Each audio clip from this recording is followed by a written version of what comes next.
Hello दोस्तों, स्वागत है आपके अपने YouTube channel target civil services में।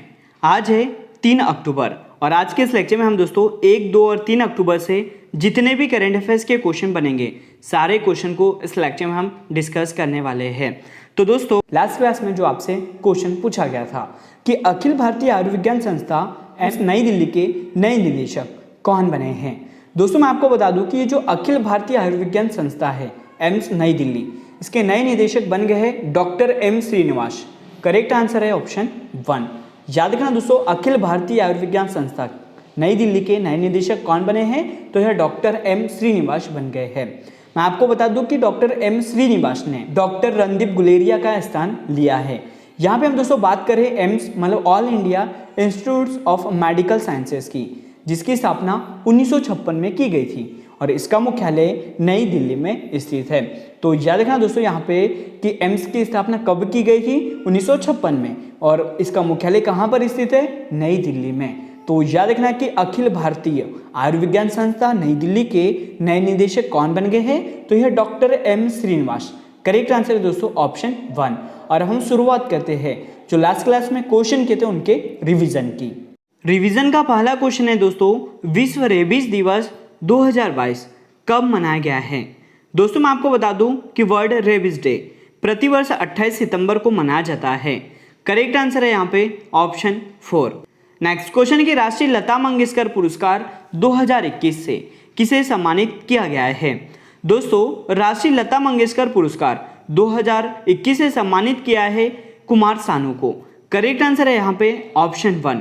याद रखना दोस्तों कि कुमार सानू को राष्ट्रीय लता मंगेशकर पुरस्कार 2021 से सम्मानित किया है। वहीं अनाथ मिलिंद को दोस्तों 2020 और 2019 के राष्ट्रीय लता मंगेशकर पुरस्कार से शैलेंद्र सिंह को सम्मानित किया है। नेक्स्ट क्वेश्चन दोस्तों कि भारतीय डेटा सुरक्षा परिषद के नए सीईओ कौन बने हैं। मैं आपको बता दूं कि ये जो भारतीय डेटा सुरक्षा परिषद है इसके नए सीईओ बन गए हैं दोस्तों विनायक गोडसे। करेक्ट आंसर है यहाँ पे ऑप्शन 1 और आप देख सकते हो ये दोस्तों विनायक गोडसे। नेक्स्ट क्वेश्चन के किस देश की ऑस्कर विजेता अभिनेत्री लुइस फ्लेचर का निधन हो गया है। दोस्तों मैं आपको बता दूं कि अमेरिका की ऑस्कर विजेता अभिनेत्री लुइस फ्लेचर का निधन हो गया है। करेक्ट आंसर है यहाँ पे ऑप्शन 2। अगला क्वेश्चन कि भारत के नए अटॉर्नी जनरल कौन होंगे। दोस्तों मैं आपको बता दूं कि भारत के जो नए अटॉर्नी जनरल है वह आर वेंकट रमनी होने वाले हैं। करेक्ट आंसर है यहाँ पे ऑप्शन 1 और आप देख सकते हो दोस्तों ये है आर वेंकट रमनी। और अब दोस्तों शुरुआत करते हैं आज के करंट अफेयर्स की, जहाँ पे पहला क्वेश्चन आपके लिए कि किस राज्य ने आयुष्मान उत्कृष्ट पुरस्कार 2022 को जीता है। दोस्तों मैं आपको बता दूं कि ये जो आयुष्मान एक्सीलेंस अवार्ड 2022 है, इस पुरस्कार को जीत लिया है उत्तर प्रदेश राज्य ने। करेक्ट आंसर है यहाँ पे ऑप्शन 1। उत्तर प्रदेश को नई दिल्ली में आयोजित आरोग्य मंथन कार्यक्रम में आयुष्मान उत्कृष्ट पुरस्कार 2022 से सम्मानित किया है। मैं आपको बता दूं कि राष्ट्रीय स्वास्थ्य सुविधा रजिस्टर में 28,728 विभिन्न स्वास्थ्य सुविधा को जोड़ने के लिए उत्तर प्रदेश राज्य को राष्ट्रीय स्तर पर यह सम्मान दिया गया है।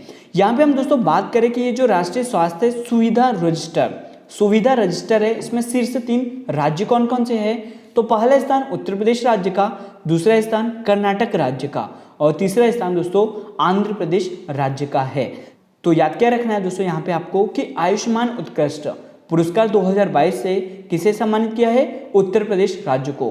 पहला स्थान उत्तर प्रदेश राज्य का, दूसरा स्थान दोस्तों कर्नाटक का और तीसरा स्थान आंध्र प्रदेश राज्य का है। यह सभी आपको इंपॉर्टेंट पॉइंट याद रखना है।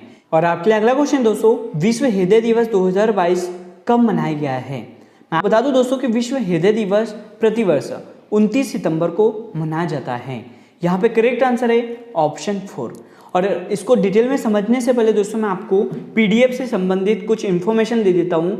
यदि आप जनवरी 2022 से सितंबर 2022 तक पीडीएफ परचेज करना चाहते हो तो आप हमारे व्हाट्सएप नंबर 7566836900 पर दोस्तों यहाँ पर आप मैसेज करके पीडीएफ प्राप्त कर सकते हो।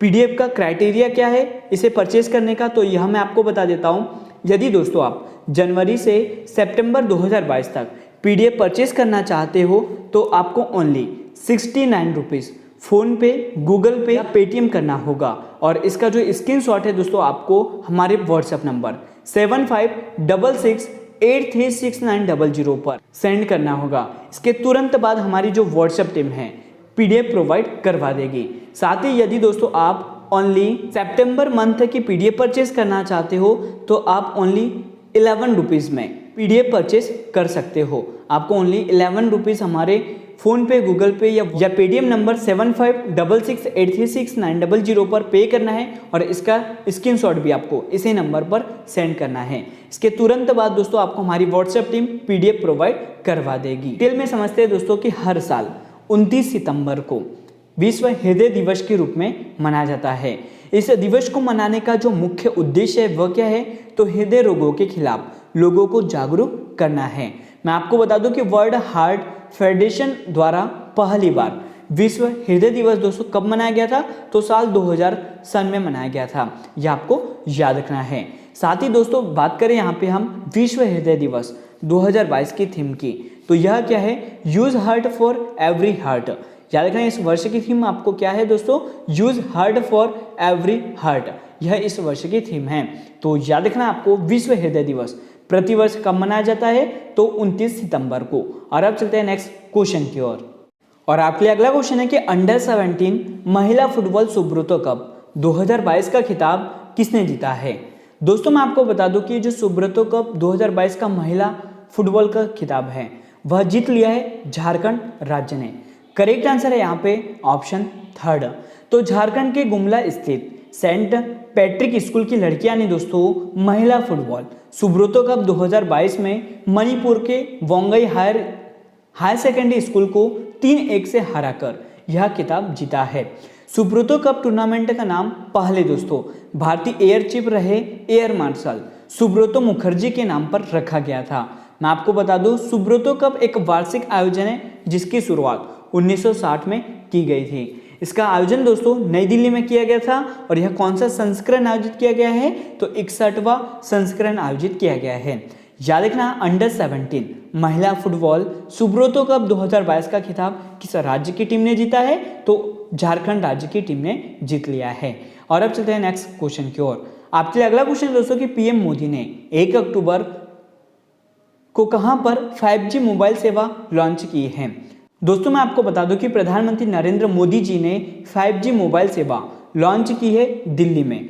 करेक्ट आंसर है यहाँ पे ऑप्शन 4। तो प्रधानमंत्री 1 से 4 अक्टूबर 2022 तक नई दिल्ली में आयोजित होने वाली 6ठी भारतीय मोबाइल कांग्रेस 5G मोबाइल सेवा का उद्घाटन किया है।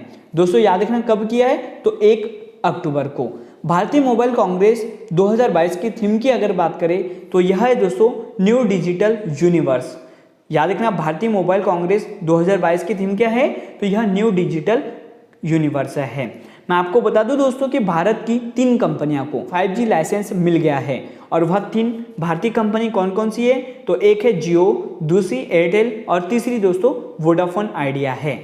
यह आपको याद रखना है। तो याद रखना दोस्तों कि प्रधानमंत्री नरेंद्र मोदी जी ने 1 अक्टूबर को 5G मोबाइल सेवा को लॉन्च किया है और कहां पर, तो दिल्ली में। करेक्ट आंसर है ऑप्शन 2। और आपके लिए नेक्स्ट क्वेश्चन है कि वैश्विक नवाचार सूचकांक 2022 में भारत देश किस स्थान पर रहा है। दोस्तों मैं आपको बता दूं कि ये जो वैश्विक नवाचार सूचकांक 2022 है इसमें भारत की जो रैंक है वह 40वीं रही है। करेक्ट आंसर है यहाँ पे ऑप्शन 2। तो वैश्विक नवाचार सूचकांक विश्व की अर्थव्यवस्था को उनकी नवाचार क्षमता के अनुसार रैंक प्रदान करता है, जिसमें दोस्तों लगभग 80 संकेत शामिल किए गए हैं। मैं आपको बता दूं कि वैश्विक नवाचार सूचकांक 2022 में भारत 40वें स्थान पर रहा है। वर्ष 2021 में दोस्तों भारत की जो रैंक थी वह 46वें थी। साथ ही यहाँ पे हम बात करते हैं कि वैश्विक नवाचार सूचकांक 2022 में शीर्ष पर रहने वाले देश कौन कौन से हैं। पहला स्थान दोस्तों स्विट्जरलैंड का है, वहीं दूसरा स्थान अमेरिका का और तीसरा स्थान स्वीडन का है। तो यह दोस्तों शीर्ष 3 देश के सूचकांक है जो आपको याद रखना है। पहला स्थान स्विट्जरलैंड का, दूसरा स्थान अमेरिका का और तीसरा स्थान स्वीडन का है। साथ ही दोस्तों भारत की रैंक वैश्विक नवाचार सूचकांक 2022 में कौन सी रही है, तो यह 40वीं रही है। बहुत ही इंपॉर्टेंट क्वेश्चन है दोस्तों जो आपको याद रखना है। और अब चलते हैं नेक्स्ट क्वेश्चन की ओर। और आपके अगला क्वेश्चन दोस्तों कि हाल ही में खबरों में रहा ऑपरेशन गरुड़ किस संस्थान से जुड़ा है। दोस्तों मैं आपको बता दूं कि चर्चा में रहा ये जो ऑपरेशन गरुड़ है इसका संबंध है केंद्रीय जांच ब्यूरो मतलब सीबीआई से। करेक्ट आंसर है यहाँ पे दोस्तों ऑप्शन 2। तो केंद्रीय जांच ब्यूरो ने अवैध मादक पदार्थों की तस्करी के नेटवर्क के खिलाफ एक बहुचरण ऑपरेशन गरुड़ शुरू किया है। दोस्तों मैं आपको बता दूं कि इस वैश्विक अभियान की जो शुरुआत है वह इंटरपोल और नारकोटिक्स कंट्रोल ब्यूरो के सहयोग से की गई थी ताकि हिंद महासागर क्षेत्र पर ध्यान केंद्रित करते हुए अवैध दवाओं और नशीले पदार्थों की तस्करी का मुकाबला किया जा सके। इसे दोस्तों सीबीआई ने लॉन्च किया है। तो यहाँ पे दोस्तों मैं आपको बता दूं कि ऑपरेशन गरुड़ का जो संबंध है वह किस संगठन से जुड़ा है, तो सीबीआई से। बात करते हैं यहाँ पे दोस्तों सेंट्रल ब्यूरो ऑफ इन्वेस्टिगेशन की मतलब सीबीआई की, जिसका गठन 1963 में किया गया था और यह केंद्रीय सतर्कता आयोग और लोकपाल को सहायता प्रदान करता है। दोस्तों याद रखना कि सीबीआई केंद्रीय सतर्कता आयोग और लोकपाल को सहायता प्रदान करता है। तो करेक्ट आंसर है यहाँ पे कि खबरों में रहा ऑपरेशन गरुड़ का जो संबंध है दोस्तों वह किस संगठन से है, तो केंद्रीय जांच ब्यूरो से। और अब चलते हैं नेक्स्ट क्वेश्चन की ओर। आपके लिए क्वेश्चन कि कजाकिस्तान की राजधानी का नाम बदलकर नया नाम क्या कर दिया है। दोस्तों क्वेश्चन है कजाकिस्तान की राजधानी का नया नाम क्या कर दिया है। इसका सही जवाब आपको कमेंट बॉक्स में देना है। और साथ ही कजाकिस्तान की जो मुद्रा है वह क्या है दोस्तों, यह भी आपको बताना है। तो दोस्तों आज का लेक्चर यहीं पर एंड होता है। अगर आपको हमारा लेक्चर, आपको हमारी मेहनत अच्छी लगती हो तो लाइक जरूर करें, शेयर करें। यदि दोस्तों आप पीडीएफ परचेज करना चाहते हो तो यह डिटेल मैंने आपको बता दी है कैसे परचेज करना है। So thank you so much guys for watching this video. Bye bye, take care.